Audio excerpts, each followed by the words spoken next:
Welcome to the next level. मैं हूं आपका टीचर हारून और आज हम सीखेंगे discovery of nucleus. So discovery of nucleus हमारे पास बहुत इंटरेस्टिंग सा टॉपिक है और इसको सबसे पहले जो डिस्कवर किया गया वो थे मोहतरम लॉर्ड रदरफोर्ड इन 1911। ये वो साइंटिस्ट है जिन्होंने सबसे पहले न्यूक्लियस के बारे में बताया। अब इन्होंने एक्सपेरिमेंट को परफॉर्म किया, ठीक है जी। रदरफोर्ड ने न्यूक्लियस को कैसे डिस्कवर किया? रदरफोर्ड ने एक्सपेरिमेंट किया और फिर उसको मालूम पड़ा कि एटम के अंदर कुछ ऐसी हार्ड चीज मौजूद है जो बहुत छोटी है, जो बहुत टाइनी है, लेकिन ऐसी चीज मौजूद है जिसके ऊपर जब वो रेडिएशन को फेंक रहा था वो टकरा के वापस आ रही थी। इस तरह करके उसने न्यूक्लियस को डिस्कवर किया। सो इसने 1911 के अंदर रदरफोर्ड ने एक्सपेरिमेंट को परफॉर्म किया और Rutherford hit a stream of particle. ये जो पार्टिकल है ये अल्फा पार्टिकल है। अल्फा पार्टिकल कहां से निकलता है? किसी भी रेडियो एक्टिव एलिमेंट से। रेडियो एक्टिव एलिमेंट का मतलब होता है जो अपने अंदर से क्या चीज निकालते हैं? रेडिएशंस को निकालते हैं। रदरफोर्ड ने रेडियो एक्टिव एलिमेंट लिया, ऐसा रेडियो एक्टिव एलिमेंट लिया जिसके अंदर से अल्फा पार्टिकल्स निकले, ठीक है जी। और उन अल्फा पार्टिकल्स को इसने एक गोल्ड का फॉइल लिया, उसके ऊपर हिट करवाया, उसके ऊपर उसकी बम्बार्डमेंट कराई, ठीक है। सो यहाँ पर लिखे Rutherford hit a stream of alpha particles at a very thin gold foil. ये आपके सामने गोल्ड फॉइल है। रदरफोर्ड ने क्या किया, इस बॉक्स के अंदर अल्फा पार्टिकल मौजूद है। ये लेड का बना होता है ताकि इसके अंदर से रेडिएशन बाहर ना जाए और इसके अंदर एक हमने होल किया ताकि अल्फा पार्टिकल्स जो है वो उस होल के अंदर से निकले और वो सीधा जाके गोल्ड फॉइल को टकराए। और उसके अराउंड हमने एक स्क्रीन लगा दी, इसको डिटेक्टिंग स्क्रीन बोलते हैं। डिटेक्टिंग स्क्रीन डिटेक्ट करेगी, क्या चीज डिटेक्ट करेगी? जब अल्फा पार्टिकल्स यहाँ से गोल्ड फॉइल से निकलेंगे तो जब वो टकराएंगे तो उनको डिटेक्ट कर लेगी कि अल्फा पार्टिकल्स कहाँ कहाँ पर लग रहे हैं। इसको फ्लोरोसेंट स्क्रीन भी बोलते हैं, ठीक है। सो अल्फा पार्टिकल यहाँ पर जब गोल्ड फॉइल के अंदर से गुजर रहे थे तो ज्यादातर अल्फा पार्टिकल्स जो है वो स्ट्रेट पास हो गए, कुछ डिफ्लेक्ट हो रहे थे और उनमें से 1 in a million ऐसा था जो कि सीधा टकरा के वापस की तरफ आ रहा था, ठीक है, 90 डिग्री के ऊपर वापस आ रहा था। सो यानी कि एटम के अंदर कुछ ऐसी चीज मौजूद है जो कि अल्फा पार्टिकल्स को सीधा बाउंस बैक करवा रहा था, ठीक है। सो इसके अंदर उसने गोल्ड फॉइल के अलावा और बहुत से फॉइल्स भी ट्राई किए और हर बार रिजल्ट सेम था कि इनके अंदर गोल्ड फॉइल के अंदर जो एटम्स हैं उस एटम के ऊपर जब अल्फा पार्टिकल को स्ट्राइक करवाया जाता था बहुत से तो सीधे गुजर जाते थे, लेकिन 1 in a million bounce back होते थे और वो जिस जगह के ऊपर अल्फा पार्टिकल्स टकरा के वापस आ रहे थे वो एक बहुत टाइनी सा पार्टिकल था जो एटम के अंदर मौजूद था, जिसको फर्दर उसने नाम दिया, किस चीज का? न्यूक्लियस का नाम दिया। सो इसको पढ़ते हैं statement. This experiment showed the structure of atom, के एटम किस तरीके से उसका स्ट्रक्चर अंदर है। मतलब जब अल्फा पार्टिकल्स स्ट्राइक हो रहे थे तो वहां से अंदाजा हो गया था कि अंदर एटम कैसा है। फॉर एग्जाम्पल देखें, there are 2 portion of atom. Atom के 2 पोर्शंस हैं जी। कौन कौन से? एक न्यूक्लियस है जिसे हम टाइनी सेंट्रल पार्टिकल बोलते हैं, ये न्यूक्लियस है, ठीक हो गया, टाइनी सेंट्रल पार्ट है। और एक्स्ट्रा न्यूक्लियर पोर्शन, ये जो बाकी का पोर्शन है ये सारा का सारा, इसको एक्स्ट्रा न्यूक्लियर पोर्शन कहा गया है, ठीक हो गया।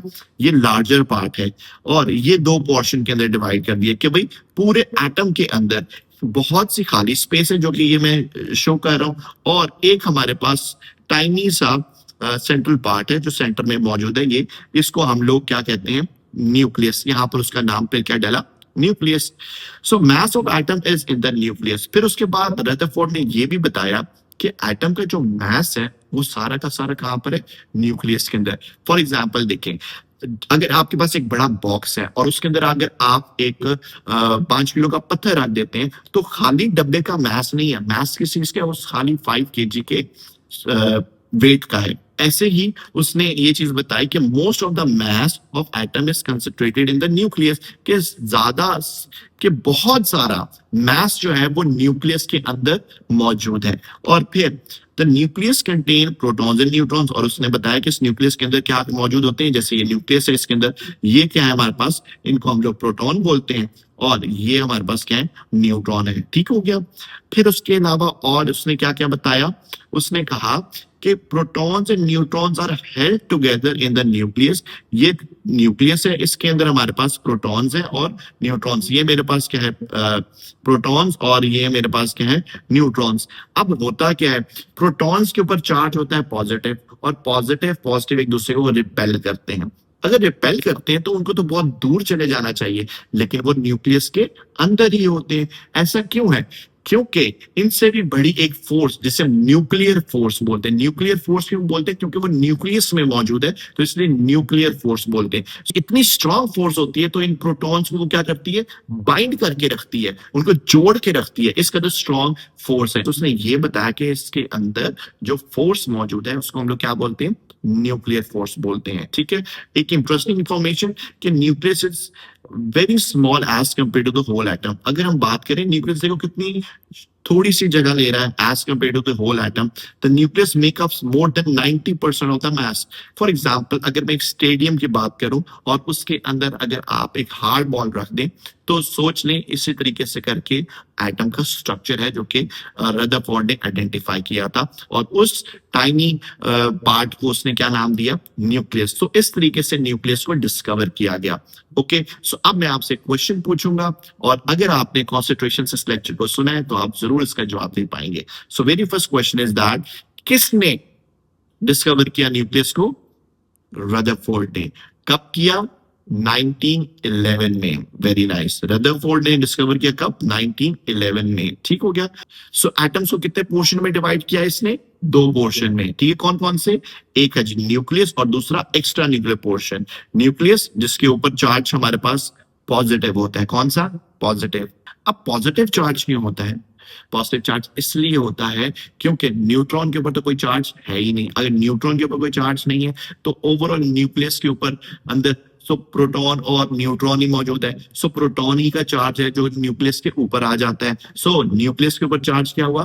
पॉजिटिव चार्ज हुआ। ठीक है, सो न्यूक्लियस और एक्स्ट्रा पोर्शन होता है जिसके अंदर से अल्फा पार्टिकल्स जो है वो गुजर के सीधे चले गए थे। सो nucleus contain most of the मास। तो ज्यादातर मास जो है वो कहां पर मौजूद होता है?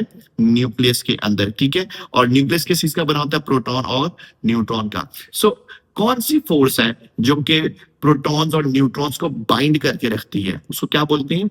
Strong nuclear force. ठीक है, उसको क्या बोलते हैं? Nuclear force. So strong nuclear force hold protons and neutrons together. So this is all about discovery of nucleus.